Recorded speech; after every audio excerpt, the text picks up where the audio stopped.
Hello बच्चों, कैसे हो? चलिए, बीच में कुछ गैप लग गया, किसी वजह से अपनी जो कहानियां हैं बीच वाली उनको शुरू करते हैं अपन। सही है, चलो। तो हिंदी मीडियम में अपन ने छोड़ा था कहाँ पर? एटम की के अंदर जो इलेक्ट्रॉन्स होते हैं, उन इलेक्ट्रॉन्स की nth ऑर्बिट में nवीं कक्षा के अंदर ऊर्जा का जो फॉर्मूला है वो डिस्क्राइब किया था। याद होगा, लास्ट में आया था माइनस में 13.6 आ गया, वो याद। Z² upon n²। सही है, शायद आ गया होगा याद मेरे हिसाब से। उसी में ही आगे जब चले थे तो हाइड्रोजन एटम के लिए क्या निकाली थी अपन ने? एनर्जी निकाल रखी थी, फर्स्ट नंबर की, सेकंड नंबर की, थर्ड नंबर की, फोर्थ नंबर की। याद करो थोड़ा सा। माइनस में 13.6 आई थी, फिर माइनस में 3.4 ऐसे निकाल रखी है। ऊर्जा का जो डेरिवेशन था किसका? इलेक्ट्रॉन की nवीं कक्षा का ऊर्जा। सही है, फॉर्मूला याद होना चाहिए, बहुत ज़्यादा ही काम में आता है। और बहुत सारे सिंपल से क्वेश्चन होते हैं, वो तो आप आराम से कर सकते हो फॉर्मूला बेस्ड। कि फॉर्मूला क्या है आपके पास में? -13.6 Z² अपॉन n²। तो सिंपल फॉर्मूला क्वेश्चन के अंदर जेड की वैल्यू देगा आपको, एन की वैल्यू देगा, रखिए आ जाएंगे अपने पास। अच्छे क्वेश्चन अपन शीट में है, करेंगे उसके अनुसार। सही है। अब आगे का जो टॉपिक है वो डाल लीजिए अपनी कॉपी के अंदर, वो है हाइड्रोजन स्पेक्ट्रम। इम्पोर्टेंट है और बहुत सारे जो क्वेश्चन हैं इसके ऊपर बेस्ड हैं।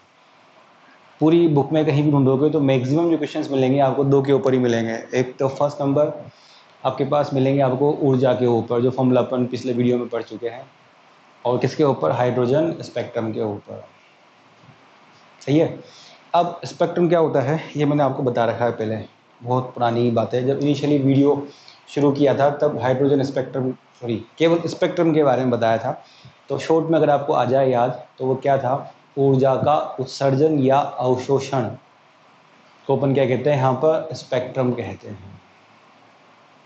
सही है। पहली वाली क्लास में बताया था पूरी कहानी, आगे हो गया थोड़ा सा। अब उसी में अपन आगे चलते हैं। टॉपिक अपना क्या है यहाँ पर? Hydrogen spectrum. तो भाई हाइड्रोजन ही क्यों जोड़ दिया यहाँ पर? उसका रीज़न ये है कि आपका जो बोहर मॉडल है, यानी जो भी इसने थ्योरी दे रखी है 3-4 जो भी आपको याद होगी शुरू की, ये केवल और केवल किसके लिए दी हुई है? याद करिए थोड़ा सा। हाइड्रोजन परमाणु के लिए। क्यों है वो अपन कमियां जब देखेंगे तब करेंगे यहाँ पर, इसलिए नाम रख दिया केवल हाइड्रोजन स्पेक्ट्रम। अब मीनिंग क्या है कि हाइड्रोजन परमाणु से ऊर्जा का उत्सर्जन और अवशोषण ही आपका क्या बन जाएगा यहाँ पर?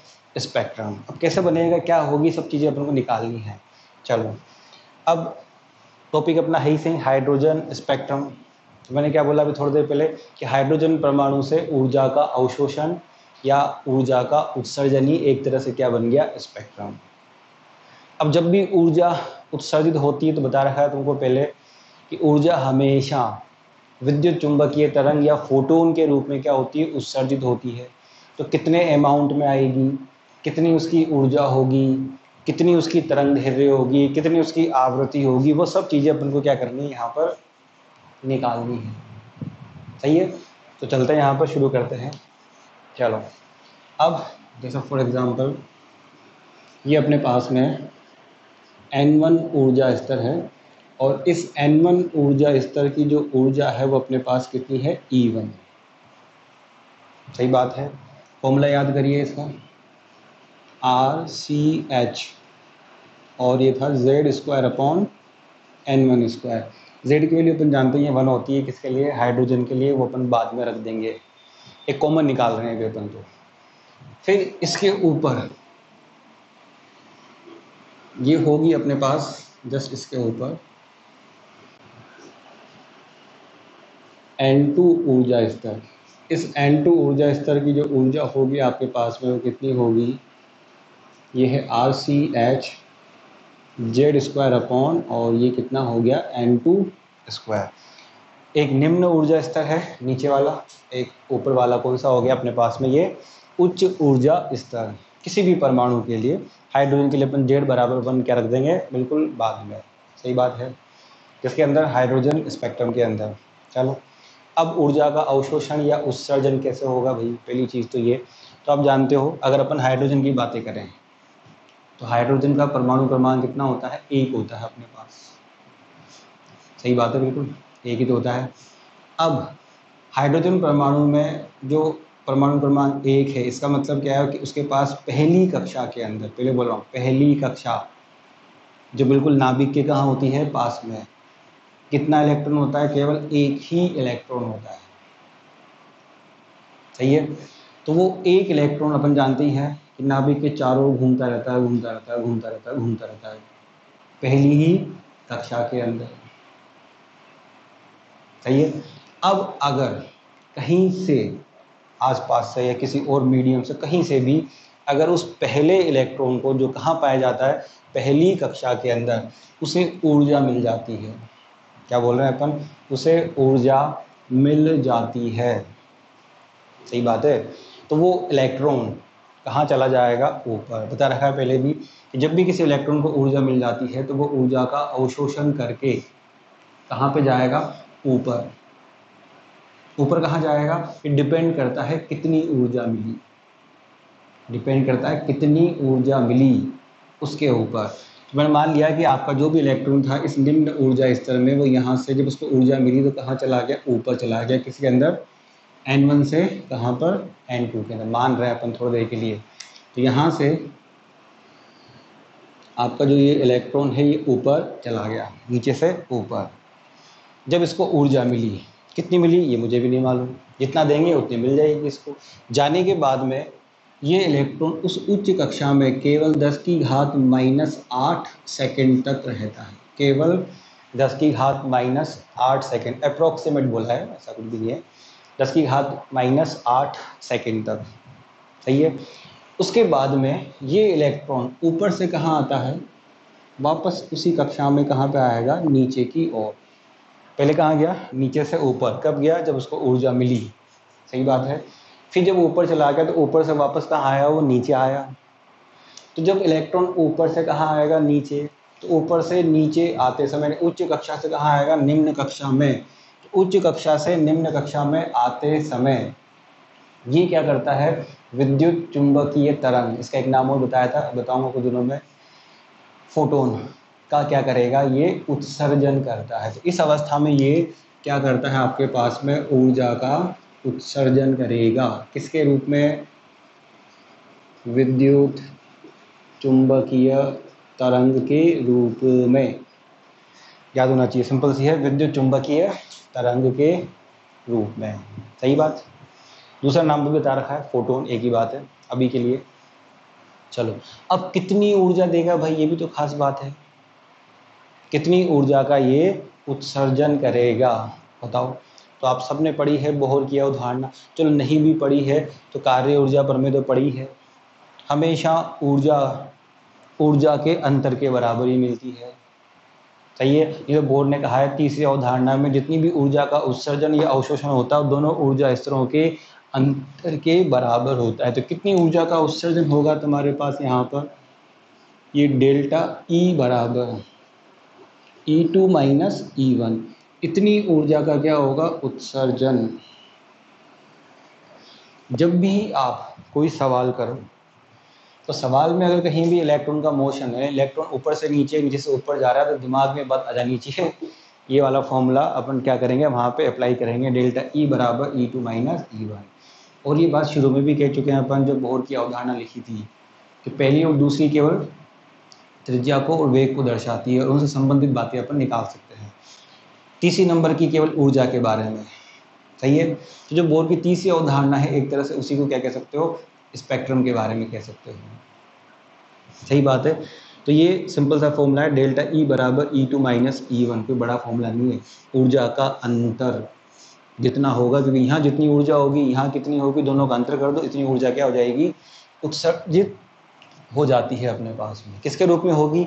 हमेशा ध्यान रखना है, विद्युत चुंबकीय तरंग या फोटोन के रूप में होती है। ये बात दिमाग में रखनी है। सही है। अब ऊर्जा किसके रूप में आ रही है? विद्युत चुंबकीय तरंग या फोटोन के रूप में आ रही है। तो कितना अमाउंट ये आएगा अपने पास, किस आवृत्ति की होगी, किस तरंग दैर्ध्य की होगी, वो सब जी अपन को यहाँ पे क्या करनी है? डिस्क्राइब करनी है। छोटा सा डेरिवेशन है, बड़ा आसान सा कर सकते हो यहाँ पर। तो रखिए इसके अंदर वैल्यू, तो अपन जानते ही हैं ये डेल्टा ई बराबर E2 की वैल्यू दिख रही है सामने यहाँ पर, तो ये माइनस ये RCH Z square upon N2 square, ये माइनस माइनस प्लस हो जाएगा यहाँ पर, और ये RCH जेड स्क्वायर अपॉन ये N1 स्क्वायर। सही है, बिल्कुल कुछ भी नहीं करा, सिंपल सा फॉर्मूला जो था उसको उठा के क्या कर दिया यहाँ पर रख दिया बस। कुछ चीज़ कॉमन आ सकती है तो कॉमन लीजिए, दिख रहा है सब कुछ कॉमन आ जाएगा। RC मतलब जानते हैं अपन, शिवा जी नाम है उनका, विचार होगा। तो RCH जेड स्क्वायर RCH, और ये कितना हो गया जेड स्क्वायर। तो डेल्टा E इसमें से RCH कॉमन ले लो और अंदर इसको आगे पीछे कर दिया, तो 1/N1 स्क्वायर और 1/N2 स्क्वायर, और जो जेड स्क्वायर, ये क्या कर दिया था, फिर जेड को इधर लिख दिया, RCH को इधर लिख दिया, N1 प्लस में था ऐसे N1 आगे लिख दिया, N2 माइनस में था उसको कहाँ लिख दिया, पीछे लिख दिया यहाँ पे। सही है, तो N1 स्क्वायर माइनस 1/N2 का स्क्वायर। फिर डेल्टा E, डेल्टा E अपन जानते हैं किसकी फॉर्म में आएगी, H न्यू। चलिए कहाँ से आ गया, बता रखा है डेल्टा E उत्सर्जित जो ऊर्जा होती है वो केवल और केवल विद्युत चुंबकीय तरंग या फोटोन के रूप में होती है, गुण है उस इलेक्ट्रॉन का। अभी अपन जब चैप्टर पढ़ेंगे आगे विद्युत चुंबकीय तरंग तो वहाँ पे बताऊंगा थोड़ा सा। अगर दुनिया में कोई इलेक्ट्रॉन है वो गति करेगा, उसका काम ही यही है ऊर्जा का उत्सर्जन। अब वो कैसे भी करे उसकी इच्छा के ऊपर है, तो वो हमेशा विद्युत चुंबकीय तरंग के रूप में करता है। अपन जब कोई काम करते हैं तो अपनी ऊर्जा का उत्सर्जन किसके रूप में होता है, पसीने के रूप में। हाँ, पसीना पूरा लथपथ हो जाते हैं अपन, अपना गुण है पसीना इनका गुण है विद्युत चुंबकीय तरंगों का उत्सर्जन करना। सही बात है। तो इसका फॉर्मूला होता है फोटोन की ऊर्जा कितना होता है अपने पास में H, और साथ में कितना हो गया न्यू। H जानते होंगे प्लांक नियतांक, न्यू क्या हो गई इसकी आवृत्ति। तो यहाँ पे जो फॉर्मूला है ये RCH और ये 1/N1 स्क्वायर, और ये कितना हो गया 1/ ये N2 स्क्वायर, और ये कितना हो गया साथ में जेड स्क्वायर। सही है, H से H उड़ा दो तो ये आवृत्ति जो है ये फॉर्मूला क्या बनेगा, RC हुए अपने शिपा जी N1 स्क्वायर और ये N2 स्क्वायर और ये जेड स्क्वायर। सही है। अब अगर देखें R बता रखा है, पहले वैल्यू नहीं बताई थी, बताऊंगा अभी। R अपने पास में एक नियतांक है, C अपन जानते ही प्रकाश का वेग, N1 और N2 क्या होता है कक्षाओं की संख्या होती है। पहली से दूसरी में गया, तीसरी चौथी में, तो फिक्स वैल्यू है ये सारी, ये भी फिक्स है, ये भी फिक्स है, ये भी फिक्स है, ये भी फिक्स है, सारी एक फिक्स वैल्यू है। बचा कौन यहाँ पर Z, तो Z बदल सकता है परमाणु क्रमांक पर। तो अगर इसको शॉर्ट फॉर्म में अपन लिखें यहाँ पर तो न्यू प्रोपोर्शनल में कितना हो गया यहाँ पर जेड स्क्वायर, और न्यू प्रोपोर्शनल ये क्या हो गया Z, यानी आपकी जो आवृत्ति है उसका जो वर्गमूल है वो आपके परमाणु क्रमांक की क्या होता है समानुपाती होता है। इस पर बहुत सारी चीज़ें हैं, बहुत सारे क्वेश्चन दे रखे हैं। क्वेश्चन कैसे हैं कंपैरिजन वाले। अगर इसको इसमें लिखें अपन तो अंडर रूट में न्यू 1 अपॉन में अंडर रूट में कितना न्यू 2 बराबर ये Z1/Z2। इस कंपैरिजन के रेस्पेक्ट में बहुत सारे क्वेश्चन है, डिफरेंट मतलब अलग अलग परमाणु क्रमांक वाली धातुओं के लिए या परमाणु के लिए, इस तरह से। सही है, बहुत नहीं बहुत है। कंपैरिजन देके एक का देगा दूसरे का पूछेगा, एक का देगा दूसरे का पूछेगा, लेकिन ये कब है जब ये कांस्टेंट हो पूरी की पूरी टर्म तक। अगर ये N1 N2 भी अलग है तो फिर इसका कोई मतलब ही नहीं है, फिर आपको लगा के निकालना पड़ता है। और बहुत सारे क्वेश्चन हैं जहाँ पे क्या होगा ये N1 दी जाएगी, N2 दिया जाएगा, Z दिया जाएगा और आपसे पूछेगा कितनी आवृत्ति का उत्सर्जन होगा, लेकिन ये फॉर्मूला अपन जब सॉल्यूशन करेंगे तो नहीं लगाएंगे क्योंकि लेंथी पड़ता है बहुत सारा। सही है, सिंपल फॉर्मूला है और इसे केमिस्ट्री में पढ़ा भी होगा। इसमें थोड़ा सा इम्प्रूवमेंट करते हैं, अभी करेंगे बाद में एक्सरे के अंदर। अगला जो टॉपिक है इसमें इम्प्रूवमेंट करके आपका लो आता है मोजले का नियम, इसी के ऊपर बेस्ड है। खैर वो भी बात की है। सही है, तो ये आवृत्ति का फॉर्मूला है, कौन सा वाला, ये वाला। ये रिमेंबर हो अच्छी बात है, नहीं हो तब भी चलेगा क्योंकि आसानी से निकल जाता है, कोई सी परेशानी नहीं होती है। तो ये जो उत्सर्जित फोटोन है या उत्सर्जित विद्युत चुंबकीय तरंगे होती है उनकी ऊर्जा का क्या बन गया, ये आवृत्ति का क्या बन गया, फॉर्मूला बन गया अपने पास। सही है, आसानी से कर सकते हो, कोई दिक्कत नहीं है। और अपने बोर्ड एग्जाम में भी अगर देखें तो बहुत आता है, कंप्यूटर एग्जाम में भी देखें तो वहाँ पर भी खूब सारे क्वेश्चन हैं इस फॉर्मूले के ऊपर, कमी नहीं है। चलिए अब इसी में आगे चलते हैं, अपन इसको मिटाते हैं।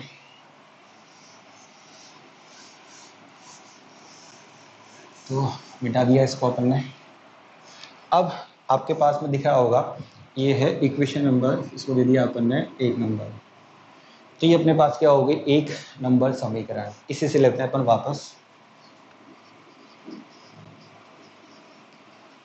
समीकरण 1 से। आपके पास क्या लिखा हुआ है समीकरण 1 में, न्यू बराबर आर सी, ये n1 स्क्वायर और ये n2 स्क्वायर और ये z स्क्वायर। सही है। फिर आपने पढ़ा है, मैंने बता रखा है कई बार, कि यहाँ पे क्या लिखा हुआ है, न्यू। न्यू क्या है, जो फोटोन या विद्युत चुंबकीय तरंग आपके पास आ रही है उसकी आवृत्ति है अपने पास में। और आपने कई बार फॉर्मूला ये पढ़ा है, nu equal to c upon lambda. Nu equal to c upon lambda, यहाँ रखिए।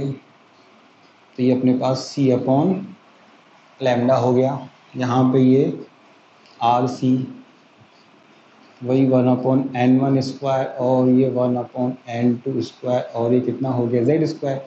इधर भी सी है इधर भी सी है, दोनों को उड़ा दीजिए तो कैंसिल आउट हो जाएंगे अपने पास। तो ये क्या बचेगा, 1/λ r 1/n1 स्क्वायर और ये 1/n2 स्क्वायर और ये z स्क्वायर। ये अपने पास में उत्सर्जित जो फोटोन्स होते हैं या विद्युत चुंबकीय तरंगें हैं उनकी ऊर्जा का फॉर्मूला है। उनकी ऊर्जा का फॉर्मूला, सॉरी ऊर्जा क्या, तरंग दैर्ध्य का फॉर्मूला है कि इतने तरंग दैर्ध्य की क्या मिलेगी अपने को यहाँ पर, विद्युत चुंबकीय तरंग या फोटो।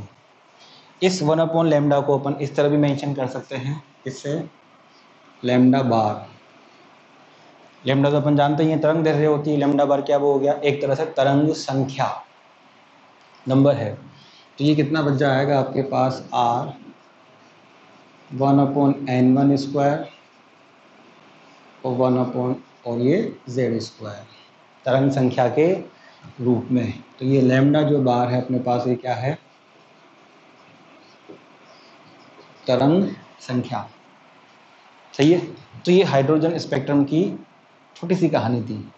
लिखोगे कैसे, मान लो आ जाए तो कुछ भी नहीं है, क्या बताया थोड़ी देर पहले कि किसी भी परमाणु के अंदर जब उसे ऊर्जा दी जाती है तो उसके निम्न कक्षा के इलेक्ट्रॉन पहले कहाँ जाते हैं, ऊपर, फिर ऊपर से वापस कहाँ आते हैं, नीचे। इन दोनों प्रोसेस में क्या होता है, ऊर्जा का अवशोषण और उत्सर्जन। तो जो ऊर्जा का उत्सर्जन है, इसी ऊर्जा के उत्सर्जन का नाम क्या दे रखा है अपन ने यहाँ पे, हाइड्रोजन स्पेक्ट्रम। और ये जो फिनोमेना अपन ने देखा है, ये आपकी प्रैक्टिकल लाइफ में हर जगह हो रहा है, हर जगह पे। आपके घर में ट्यूबलाइट है, जलाते हैं अपन, घर तो है ना, घर है तो ट्यूबलाइट भी होगी। चलो, तो घर के अंदर आपने देखा होगा जब आप ट्यूबलाइट ऑन करते हो तो आप क्या देते हो, ऊर्जा देते हो। कौन सी ऊर्जा देते हो, विद्युतीय ऊर्जा। तो अंदर ट्यूबलाइट के अंदर जो भरी हुई गैस होती है, उसके अंदर जो परमाणु है, उस परमाणु के इलेक्ट्रॉन निम्न से पहले कहाँ जाते हैं, उच्च कक्षा में। फिर वो उच्च कक्षा से वापस कहाँ आते हैं, निम्न कक्षा में। और आपको क्या मिलती है, विद्युत चुंबकीय तरंग। हमको कहाँ मिलती, हमको तो प्रकाश मिलता है। प्रकाश एक विद्युत चुंबकीय तरंग ही होती है। तो कहीं पे भी आपको अगर विद्युत चुंबकीय तरंग मिल रही है कहीं पर भी, उसके पीछे देने वाला कौन है, अधिकांशतः इलेक्ट्रॉन ही है अपने पास। तो होता ये मैकेनिज्म है, इलेक्ट्रॉन ऊपर से कहाँ आता है, यहाँ पर नीचे आता है अपने पास। सही है। तो ये डेरिवेशन अपन को सिंपल सा है, याद रखना है पूरा, शुरू से लेकर कहाँ तक, एंड तक। अब अगर यहाँ पर अपन देखें, ठीक है, लिखा हुआ 1/λ z और साथ में r और n1 और n2। z डिपेंड जानते ही, z परमाणु क्रमांक है, इसमें कोई परेशानी नहीं है। n1 और n2 और ये r का मैं कुछ कर नहीं सकता, एक फिक्स वैल्यू है n1 और n2। अब n1 n2 क्या है, कक्षाओं की संख्या है जहाँ से इलेक्ट्रॉन जाता है। n1 क्या होती है, निम्न कक्षा, n2 क्या होती है, उच्च कक्षा। तो कौन सा इलेक्ट्रॉन कहाँ से कहाँ जाएगा, ये बात किस पर डिसाइड होती है, ऊर्जा के ऊपर। कितनी ऊर्जा तुमने दी है, जितनी देंगे उतना ही ऊपर जाएगा, जितनी कम देंगे उतना ही कहाँ जाएगा, नीचे जाएगा। सही है। तो डिपेंड करता है कितनी ऊर्जा दी। तो इन n1 और n2 के सापेक्ष में, n1 और n2 के सापेक्ष में, इस हाइड्रोजन स्पेक्ट्रम में क्या कह रहे हैं अपन, इन N1 और N1 और N2 के सापेक्ष में इस हाइड्रोजन स्पेक्ट्रम में बहुत सारी क्या मिलती हैं, श्रेणियां मिलती हैं। तब श्रेणी क्या बीमारी, कुछ भी नहीं है, एक तरह से विद्युत चुंबकीय तरंगें मिलती हैं अलग अलग तरह की। तो उन अलग अलग तरह की विद्युत चुंबकीय तरंगों को अलग अलग तरह से क्या कर दिया, डिफाइन कर दिया कि ये मैंने खोजी, ये तुमने खोजी, ये तुमने खोजी। उन्हीं के साइंटिस्टों के अनुसार क्या कर दिया अपन ने, यहाँ पर नाम लिख दिए इनके। तो चलो उन्हीं को अपन यहाँ पर क्या करते हैं, बनाते हैं। कैसे है देखो, अच्छी चीज है। कैसे, आपका जो फॉर्मूला था वो क्या है, 1/λ, ये है R और ये है N1² माइनस में N2²। पीछे जेड कहाँ चला गया, अरे जेड तो गायब ही कर दिया। जेड इसलिए गायब किया है क्योंकि अपन बातें कर रहे हैं किसके लिए, हाइड्रोजन परमाणु के लिए, H परमाणु के लिए, इसलिए जेड को गायब कर दिया। क्योंकि जेड कितना होता है, एक होता है अपने पास, किसके लिए है, H परमाणु के लिए। सही है। तो हाइड्रोजन परमाणु के अंदर उत्सर्जित जो फोटोन है या विद्युत चुंबकीय तरंगें हैं, उनकी ऊर्जा, ऊर्जा तो है ही नहीं, एक ही बात है, ऊर्जा बोलो, आवृत्ति बोलो या तरंग दैर्घ्य बोलो, ये किस पे डिपेंड करती है, N1 और N2 पर। तो N1 और N2 के अनुसार, N1 और N2 के अनुसार, मैंने क्या बोला, N1 N2 क्या है, निम्न ऊर्जा स्तर, N2 क्या है, उच्च ऊर्जा स्तर। अब इलेक्ट्रॉन कहाँ जाएगा, डिपेंड करता है ऊर्जा पर, आपने कितनी ऊर्जा दी। फिर ऊपर से कहाँ आएगा, नीचे, वो उसकी मर्जी के ऊपर है, वो कैसे आएगा। भाई आप मान लो चौथी मंजिल पे हो कहीं पर, अब आप ऊपर से नीचे आ रहे हो, तो आपकी मर्जी है कि आप डायरेक्ट पहली पे आ जाओ, आपकी मर्जी में पहले तीसरी पे आ जाओ, फिर दूसरी पे, तो अपनी मर्जी के अनुसार वो नीचे आता है। और इसी ऊपर से नीचे आने के प्रोसेस में आपको विद्युत चुंबकीय तरंगों का क्या मिलेगा, उत्सर्जन। उसी उत्सर्जन को अपन क्या कर रहे हैं, अलग अलग श्रेणियों में क्या कर रहे हैं, यहाँ पर बांट रहे हैं, बस अलग अलग श्रेणियों में बांट रहे हैं। सही है, श्रेणियां विद्युत चुंबकीय तरंगों की प्रकृति के अनुसार। तो चलो बनाते हैं एक सिंपल सा डायग्राम। जैसे ये अपने पास में कौन सी है, n=1 कक्षा, पहली कक्षा। इसके ऊपर अपन ने बना दी है n=2 कक्षा। इसके ऊपर मैंने बना दी है n=3 कक्षा। फिर ये बना दी n=4, इसी के ऊपर बना दी n=5, लास्ट में बना दी ये n= ये अनंत, मतलब अनंत नंबर की। आपको कितनी तो कहाँ तक बनाएंगे, इसलिए अनंत उसको क्या कर दिया, डिस्क्राइब कर दिया लास्ट में, कहाँ पर, ऊपर की वाली को, इस वाली को। सही है। अब आते हैं, जब अपन बातें कर रहे हैं, क्या कर रहे हैं कि ये पहली, दूसरी, तीसरी, चौथी, पांचवी। अब पहली कक्षा में हाइड्रोजन में क्या होता है, इलेक्ट्रॉन होता है, यहाँ पर कहीं भी हो सकता होता, हम बता रहे हैं, हाँ n=1 में होता है। अब ये n=1 कक्षा का इलेक्ट्रॉन यहाँ से कहाँ जाएगा, ऊपर जाएगा। क्यों जाएगा भाई, जब उसे ऊर्जा मिलेगी तब जाएगा। मिलेगी कहाँ से, जब कोई देगा, बिना दिए तो दुनिया में आजकल कोई होता ही नहीं है। तो जब कोई ऊर्जा देगा तब भाई साहब कहाँ चले जाएंगे, ऊपर। कहाँ जाएगा, सब 2 में जाएगा, 3 में जाएगा, 4 में जाएगा, 5 में जाएगा, उसकी इच्छा के ऊपर डिपेंड नहीं करता। मैं बोला नहीं करता, क्यों नहीं करता, आपने कितनी ऊर्जा दी इस बात पर डिपेंड करेगा। अगर आपने इतनी ऊर्जा दी कि 2 में जाए 2 में जाएगा, आपने इतनी ऊर्जा दी 3 में जाए 3 में जाएगा, आपने इतनी दी कि बाहर में परमानेंट कहाँ चल जाए, अनंत पे, तो अनंत पे चल जाएगा। डिपेंड करता है कहाँ जाएगा, कितनी ऊर्जा आपने दी है उस बात पे क्या करेगा, ये डिपेंड करेगा अपने पास में। सही है। चलो बनाते हैं इसको अपन। अब मान लिया मेरा इलेक्ट्रॉन कहाँ चला गया, ऊपर चला गया। अब ऊपर से वो वापस आ रहा है, बोल रहा हूँ ऊपर से वापस आ रहा है, एग्जाम्पल की फॉर्म में है, क्योंकि एक बार में एक ही मिलती है, ये नहीं हज़ारों मिलती है, बना रहे हैं वहाँ पर। तो मान लिया आपका इलेक्ट्रॉन ऊपर चला गया, ऊर्जा देने के बाद अब ऊपर से भाई साहब आ रहे हैं कहाँ पर, नीचे। तो फॉर एग्जाम्पल सबसे बगल वाली कक्षा कौन सी, 2। तो मान लो इसमें से इलेक्ट्रॉन कहाँ आ गया, यहाँ पर। 2 से कहाँ आ गया, 1 में। 2 से 1, मैंने एग्जाम्पल दिया कि हो सकता है 2 में चला गया, उसके बाद 2 से कहाँ आ गया, 1 में। हो सकता है 3 से कहाँ आ जाए, एक हो सकता है, पहले बोल रहे हैं हो सकता है, गारंटी नहीं है इस बात की। हो सकता है 4 से आ जाए, इसे कहाँ से आ जाए यहाँ पर, अनंत से। लेकिन आ कहाँ पे रहा है, पहली कक्षा। मैंने बच्चा आ रहा है कहीं से भी, लेकिन एडमिशन कहाँ पे हो रहा है उसका, पहली कक्षा के अंदर, पहली कक्षा के अंदर हो रहा है। तो अगर दुनिया में कहीं से भी इलेक्ट्रॉन आ रहा है, और कहाँ पे आएगा, पहली कक्षा में, पहली कक्षा में, पहली में। चाहे वो 2 से आए, चाहे 3 से आए, 4 से, 5 से, 6 से, मर्जी में आए, कहीं से भी आए, लेकिन आना चाहिए 1 के अंदर। तो जब ये 1 में आएगा, तो जो आपको ऊपर से नीचे आने पर कौन आ रहा है, इलेक्ट्रॉन ऊपर से नीचे। तो मैंने क्या कहा, ये क्या करता है, ऊर्जा का उत्सर्जन किसके रूप में करेगा, विद्युत चुंबकीय तरंगों के रूप में। तो इस श्रेणी, मतलब उन विद्युत चुंबकीय तरंगों की श्रेणी का नाम दे दिया किससे, लाइमन। यानी उस कंडीशन में आपको उत्सर्जन की पहली कक्षा के लिए जो मिलेगी वो होगी कौन सी, लाइमन श्रेणी मिलेगी। नाम है, सिर्फ नाम कुछ अच्छे से रखते, क्या करें, अंग्रेजों के नाम भाई, हिंदुस्तान के नाम तो है नहीं, राम भाई, दापू भाई से होते कुछ। अब अंग्रेजों के नाम तो ऐसे होते हैं, लाइमन, बामर, जो भी है। आना कहाँ पे चाहिए, पहली कक्षा में इलेक्ट्रॉन अगर आ जाता है तो नाम क्या दे रखा उसका, लाइमन श्रेणी। उत्सर्जन का नाम है लाइमन, क्योंकि खोज करने वाले कौन थे, लाइमन थे, इसलिए लाइमन दे दिया, कुछ भी नहीं। अब इसके लिए कंडीशन बनाते हैं अपन, किसके लिए, फर्स्ट नंबर है जो लाइमन है इसके लिए बना रहे हैं, ये लानी है लाइमन श्रेणी। कंडीशन क्या बन रही है लाइमन श्रेणी के लिए, सबसे पहली, इसके लिए n1 बराबर 1 हमेशा, ऑलवेज 1 होगा। इलेक्ट्रॉन कहीं से भी आए, कहीं भी जाए, आना किस में चाहिए, 1 में। तो आपकी नाम ये। फिर इसके लिए जो n2 होगा वो कितना होगा भाई, कुछ भी हो सकता है, 1 को छोड़ के 2 से आ जाए, 3 से आ जाए, 4 से आ जाए, कहाँ तक, अनंत।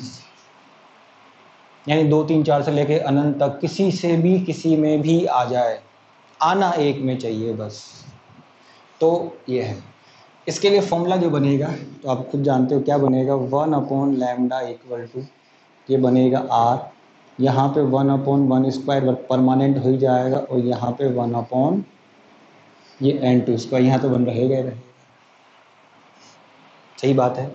फिर इसी के लिए दूसरा पॉइंट जो काम की बात है, कि ये जो श्रेणी है कौन सी, लाइमन, लाइमन, लाइमन, लाइमन, ये श्रेणी उत्सर्जन में भी मिलेगी और अवशोषण में भी मिलती है। मतलब अवशोषण के साथ साथ ये मिलेगी, उत्सर्जन में भी मिलेगी। ऐसा क्यों भाई, दोनों में ही मिलती है। मतलब इसके अंदर आपको जो स्पेक्ट्रम है, मतलब ऊर्जा का अवशोषण भी होगा इसके अंदर, और ऊर्जा का उत्सर्जन भी होगा, दोनों काम होते हैं, होना भी चाहिए यार। हाइड्रोजन परमाणु में एक ही इलेक्ट्रॉन होता है, और एक ही जो इलेक्ट्रॉन है वो कहाँ पे होता है, पहली कक्षा में। तो जब पहली कक्षा में होगा तो जाएगा, तो जाते समय अवशोषण, वापस आएगा तो क्या हो गया, उत्सर्जन। तो अवशोषण में भी मिलेगी और उत्सर्जन में। ये अकेली ही ऐसी है जो दोनों में मिलती है, बाकी सारी जितनी भी हैं वो केवल किस में मिलती हैं, केवल किस में, उत्सर्जन में ही मिलती हैं अपने पास के अंदर। चलिए थर्ड नंबर, सबसे ज़्यादा एनर्जी लैम्डा मैक्सिमम, या देखो जब 1 में आएगा तो मैक्सिमम एनर्जी कहाँ इमिट होगी, और मिनिमम एनर्जी कहाँ पर इमिट होगी, उस पर करते हैं। तो देखो जो सबसे दूर से आएगा वो ज़्यादा ऊर्जा देगा, और जो बगल से आएगा वो कम ऊर्जा देगा। वो तुम्हें कुछ काम की जरूरत पड़ गई, इमरजेंसी हो गई तुम्हारे साथ में, तो एक तुम्हारा पड़ोसी है, तुमने उसको फ़ोन किया, बगल से आ जाए, कम ऊर्जा का उत्सर्जन होगा। और तुम्हारे 10 किलोमीटर 20 किलोमीटर दूर रहता है, तो बेचारा पहले वहाँ से यहाँ तक आएगा, उसमें क्या होगा, ज़्यादा ऊर्जा का उत्सर्जन होगा। सही है कि नहीं है। तो एक में यहाँ पर क्या होगा कि जो इलेक्ट्रॉन जितना दूर से आएगा उतनी ज़्यादा ऊर्जा, जो बगल से आएगा उतनी कम ऊर्जा। तो इस प्रोसेस में अपने पास में एनर्जी जो मिलेगी वो मिलेगी मैक्सिमम, अनंत से आने पर, और इस प्रोसेस में जो मिलेगी वो क्या मिलेगी अपने पास में, ये मिनिमम। यानी जब बहुत दूर से आएगा तो मैक्सिमम, जब बगल से आएगा तो क्या हो जाएगी, मिनिमम एनर्जी। जब ई मैक्सिमम है, इस प्रोसेस में लैम्डा मिनिमम होगी। जब एनर्जी मैक्सिमम होगी तो सर ये कैसे हो गया, आपने पढ़ा है फॉर्मूला, मैंने भी लिखा है कई बार, E बराबर Ac/λ, दोनों एक दूसरे के कैसे हैं, व्युत्क्रमानुपाती हैं दोनों एक दूसरे के। जब दोनों एक दूसरे के वित्रमानुपाती है तो ये मैक्सिमम है, इसका मतलब इसको मिनिमम होना पड़ेगा। दोनों एक दूसरे के कैसे हैं, उल्टे हैं यहाँ, सही है। ऐसे यहाँ एनर्जी मिनिमम है तो इस प्रोसेस में क्या मिलेगी, लैम्डा मैक्सिमम, सही है ना। तो लैम्डा मिनिमम के लिए कंडीशन क्या बनेगी, मिनिमम बताओ कितनी, n1 की वैल्यू तो परमानेंट यहाँ पे 1, और n2 कितना होगा आपके पास, ये अनंत होगा। जब इस फॉर्मूले में रखेंगे अपन यहाँ पर तो ये 1 लैम्डा इक्वल टू ये r, और ये 1/1 का स्क्वायर माइनस यहाँ पे कितना हो जाएगा 0, तो जो लैम्डा आएगी ये कितनी आएगी 1/r। इसको जब सोल्व करेंगे तो ये आएगी अपने पास 912, मतलब 912 एमस्ट्रॉन, मतलब यानी अनंत से जब इलेक्ट्रॉन आएगा तो आपकी जो उत्सर्जित विद्युत चुंबकीय तरंग होगी, उसकी जो तरंग दैर्ध्य है वो कितनी हो जाएगी 912 एमस्ट्रॉन। दिख गया होगा, यहाँ से आर का मान भी निकाल सकते हैं, आर कितना आएगा 1/912 निकाल सकते हैं।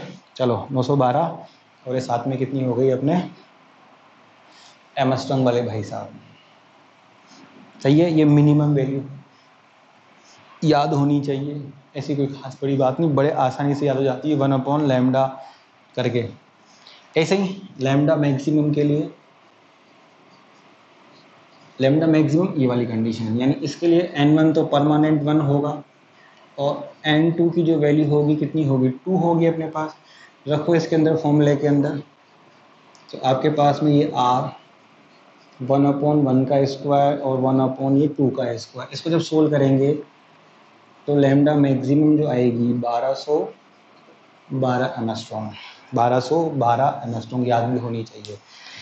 यानी कि लाइनमैन के लिए, यानी कहने का मतलब जब इलेक्ट्रॉन एक में आएगा तो 912 से लेकर 1212 एमस्ट्रॉन तक की तरंग दैर्ध्य है आपको मिलेंगी।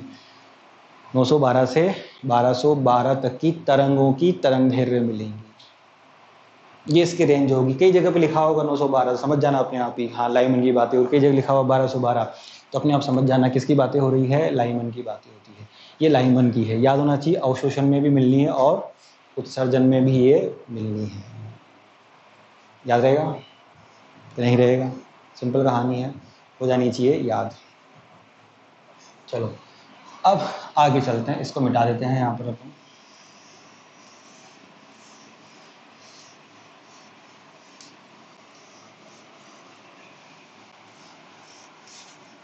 और इसको भी यहाँ से मिटा दिया। सर क्यों मिटा दिया, अरे यार मजा आ रहा था इसमें।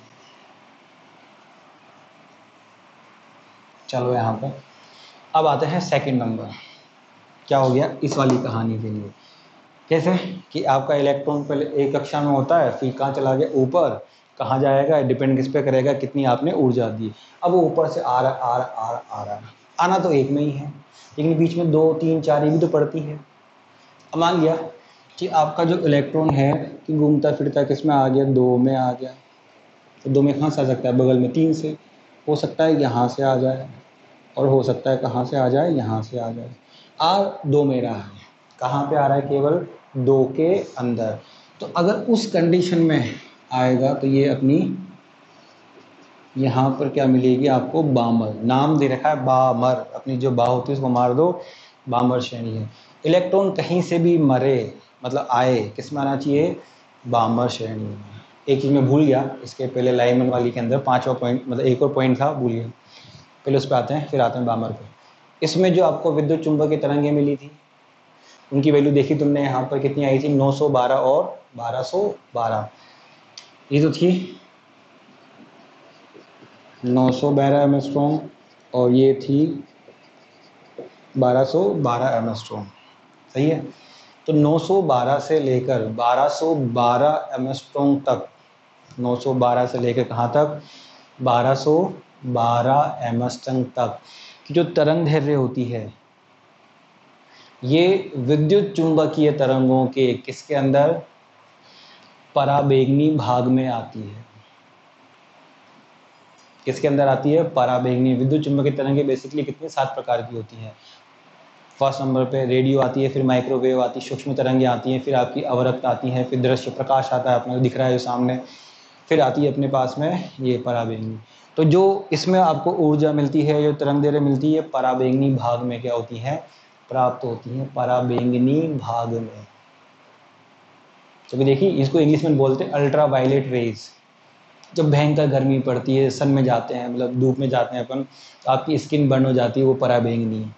और तुम्हारे घर में अगर आरओ फिल्टर्स वगैरह लगे हों तो उसमें देखो, उसमें लिखा हुआ है RO plus UV ultra violet lamp लगा होता है उसके अंदर, जो अल्ट्रा वायलेट पराबैंगनी तरंगों का क्या करता है, उत्सर्जन। खैर वो बातें याद होना चाहिए, भूल गया था मैं।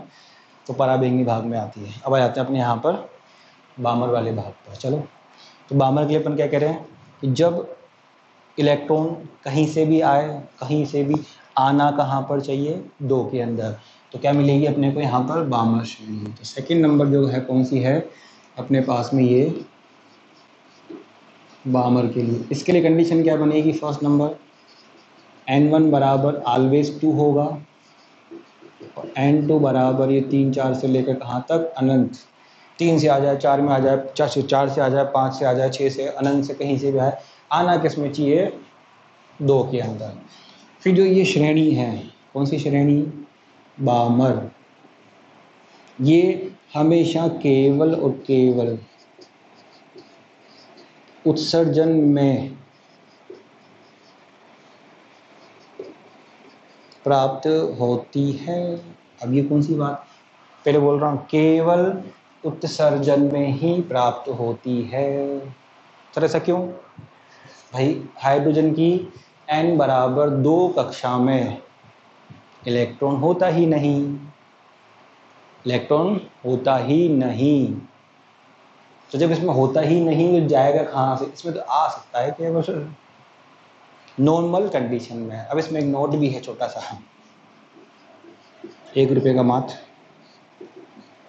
नोट क्या है, अगर हाई टेम्परेचर है, हाई टेम्परेचर तापमान ज़्यादा है, पहले बोल रहे हाई टेम्परेचर तापमान ज़्यादा है, यानी आपकी जो हाइड्रोजन गैस है वो गर्म है ज़्यादा, उस कंडीशन में ये उत्सर्जन के साथ साथ फिर ये अवशोषण में भी आ जाती है। मतलब उत्सर्जन के साथ साथ में ये अवशोषण में भी आएगी, लेकिन कब, जब हाई टेम्परेचर तापमान ज़्यादा होगा तब आएगी, वरना नहीं आएगी। सर ऐसा क्यों, कारण ये है कि जब टेम्परेचर ज़्यादा होता है, गर्मी है, लाइट नहीं, तुम कहाँ मिलोगे, छत पे है, तो ये जो इलेक्ट्रॉन है जो होता कहाँ पर है, n बराबर 1 कक्षा में, ये 1 में नहीं होकर छत पे चला जाता है, कहाँ पाया जाता है, 2 में, क्योंकि उसको तापमान से इतनी ऊर्जा मिल जाती है कि वो 1 से कहाँ चल जाता है, 2 में। फिर वो कहाँ रहता है, 2 के अंदर, 1 में नहीं रहता, 2 में पाया जाता है। और जब उसे ऊर्जा मिलती है और, तो वो 2 से जाता है कहाँ पर, ऊपर, 2 से जाता है कहाँ पर, ऊपर। इसलिए उस अवस्था में क्या होगा, अवशोषण। जब 2 से जाएगा तो क्या मिलेगा, अवशोषण होगा, सही है। और जब वापस आएगा तो क्या होगा, उत्सर्जन होगा ही होगा। चलो, तीसरी बात, जो बामर है, बामर, इसमें जो विद्युत चुंबकीय तरंगे होती है, बिल्कुल ये प्रकाश दिख रहा है, जो प्रकाश तरंगे होती है, दिखाई देती है अपनी आंखों से। जितनी भी विद्युत चुंबकीय तरंगे हैं जो 7 प्रकार की होती है, उनमें से एक ही ऐसी है प्रकाश जो दिखती है आंखों से, बाकी नहीं दिखती। होती तो है लेकिन दिखाई नहीं देती, एक दिखती है केवल। तो ये जो होती है किस श्रेणी में आती है अपने पास में, इसके अंदर आने वाली जितनी भी हैं ये होती है प्रकाश तरंगे, मतलब दिखाई देती हैं, विजिबल होती हैं, ये प्रकाश तरंगे होती हैं। इसीलिए सबसे पहले खोज किसकी हुई थी, बामर की। दिखती है भैया। चलो, ये इसकी थी बामर श्रेणी। इसके लिए भी वही कहानी है, अगर आपसे पूछ रहा है कोई मैक्सिमम एनर्जी, तो ये अधिकतम ऊर्जा यहाँ पे आ जाएगी, बहुत दूर से आएगा तो इसके लिए क्या आ जाएगी, बगल से आने पर ये मिनिमम, सही है ना। तो एक में मैक्सिमम और एक में मिनिमम, जितना दूर से आएगा मैक्सिमम और जितना बगल से आएगा उतना ही क्या हो जाएगा, मिनिमम, सही है। ये लाइन याद रखना, नोट वाली। उच्च तापमान पर ये उत्सर्जन में, सॉरी, अवशोषण में भी क्या होती है, प्राप्त होती है। चलो मिटाते हैं इसको, किसको, बामर के लिए। ऐसे ही अब इलेक्ट्रॉन ऊपर जा चुका है, हो सकता है मे बी कहाँ आ जाए, 3 में आ जाए, कहीं से भी आए, आना कहाँ चाहिए, 3 के अंदर, ओहो 3 में आ जाना चाहिए। यानी बच्चा एडमिशन ले कहाँ पर, क्लास 3 में, आए कहीं से भी, 4 से आ जाए, 5 से आ जाए, 6 से आ जाए, 7 से आ जाए। इसका नाम क्या देते हैं अपन यहाँ पर, पाश्चन श्रेणी नाम है इसका बेचारी का, पाश्चन श्रेणी, 3rd नंबर वाली। इसके लिए सबसे बड़ी खास बात क्या है, पाश्चन के लिए n1 बराबर कितना होना चाहिए, 3, और n2 बराबर कितना, 4, 5, और ये जहाँ तक आपको भी गिनती आती है। फिर दूसरी बात, इस श्रेणी के लिए, पाश्चन के लिए, पाश्चन, सही है। खास बात क्या होगी पाश्चन के लिए, कि ये केवल किस में मिलेंगी, केवल उत्सर्जन में, क्योंकि इनमें इलेक्ट्रॉन आता है ऊपर से, इनके पास कुछ होता ही नहीं जो जाएगा कहीं से, सही है। किसके अंदर, पाश्चन के अंदर, केवल उत्सर्जन के अंदर। और ये किस में मिलती है,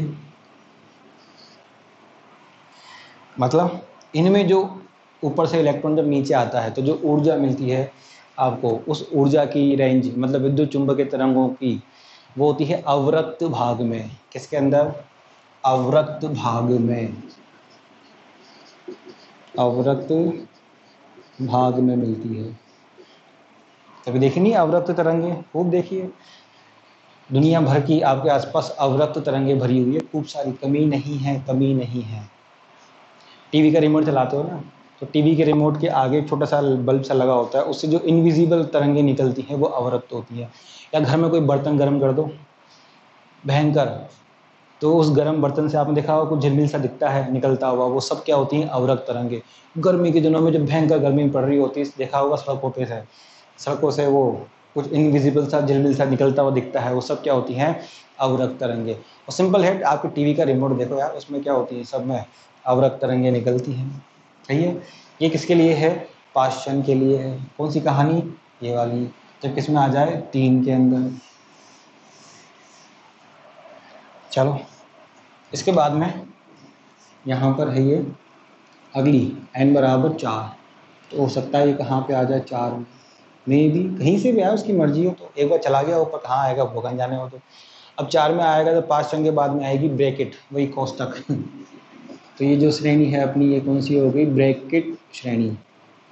इसके लिए भी कौन सी खास बात है, अगर अपन देखें इस ब्रैकेट के लिए, तो n1 बराबर 4, तो n2 बराबर 5, 6 से कहाँ तक, ये अनंत तक। फिर दूसरी बात, ये भी केवल किस में मिलेगी, उत्सर्जन में ही मिलेगी। और तीसरी बात, ये भी किस में मिलेगी आपको, वही अवरक्त भाग में ही मिलेगी। कहने का मतलब, ऊपर की जितनी भी मिलेंगी सारी, अब किस में मिलेंगी, आपकी अवरक्त भाग में। और किस में मिलती हैं ये, केवल उत्सर्जन में। कौन सी, 3, 4, 5, 6, आगे ब्रैकेट के आगे एक और है, फोन एक ही बात हो, कोई जरूरत नहीं है। काम में हमेशा जब भी सवाल देखोगे लाइमन बामर ही आएगी। इनको छोड़ के, लाइमन बाबा 1 और 2 को छोड़ के, इसको और इसको छोड़ के, ऊपर जितने भी संक्रमण होंगे उनमें आपको जो भी विद्युत चुंबक की तरंगें मिलेंगी वो उत्सर्जन में और किसके अंदर, अवरक्त भाग में ही मिलेगी। सही है कि नहीं है। क्वेश्चंस बहुत हैं इसके ऊपर, भर भर के क्वेश्चन दे रखे हैं इनके ऊपर, लाइमन बामर के ऊपर। बस याद होना चाहिए, लाइमन 1 में आ जाए, बामर 2 में आ जाए, पाश्चन 3 में आ जाए, ब्रैकेट किस में आ जाए, 4 में आ जाए। आगे फुंड भी होती है, बहुत रहती हैं। चलो मिटाते हैं इसके अंदर।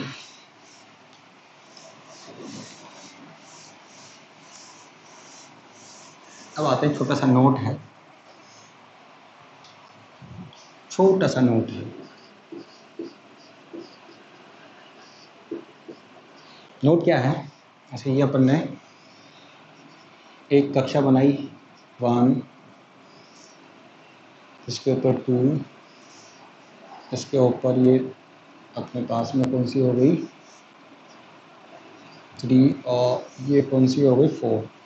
अब मान लो थोड़ी देर के लिए एक इलेक्ट्रॉन यहाँ से कहाँ चला गया, 4 में। क्यों जाएगा भाई, जब उसको इतनी ऊर्जा देंगे कि वो 4 में चल जाए, 4 में चल जाएगा। इतनी ऊर्जा देंगे 3 में जाए, 3 में जाएगा। इतनी ऊर्जा देंगे 2 में जाए, 2 में जाएगा। डिपेंड करता तुमने कितनी दी। अब 4 से वापस आता है कितने समय बाद, 10 की घात -8 सेकेंड बाद। तो आने के पॉसिबल जो वेज होते हैं कैसे होते हैं, मे भी हो जाए 4 से कहाँ आ जाए 3 में आ जाए, फिर 3 से कहाँ आए 2 में आ जाए, फिर 2 से कहाँ आ जाए 1 में आ जाए, हो सकता है फिर 4 से 2 में आ जाए, हो सकता है 4 से यहाँ आ जाए। किस में से आएगा ये तो ऊपर वाला जानता है केवल, इसका नाम है भगवान। अपनी क्लास में कोई भगवान नहीं है, सही है। मतलब कहने का ये है कि इलेक्ट्रॉन जब ऊपर से नीचे आता है तो उसके संक्रमण की जो घटना होती है ये होती है यादृच्छ घटना होती है। मर्जी का मालिक है, किस में से किस में आएगा इस बात की कोई गारंटी नहीं है। आएगा तो सही, ये 4 में चला गया, आना उसको वापस यहीं पे है 1 में। भाई आप इसे मान लो गंगापुर की बातें करते हो, आप अपने घर से कहाँ चले गए, स्टेशन या कहीं और चले गए, तो आना तुम घर पे ही। अब तुम किस रास्ते से आते हो तुम्हारे पर डिपेंड करता है। वही बात यहाँ पर यादृच्छ घटना है, कहीं से भी कहीं पर भी आ सकता है।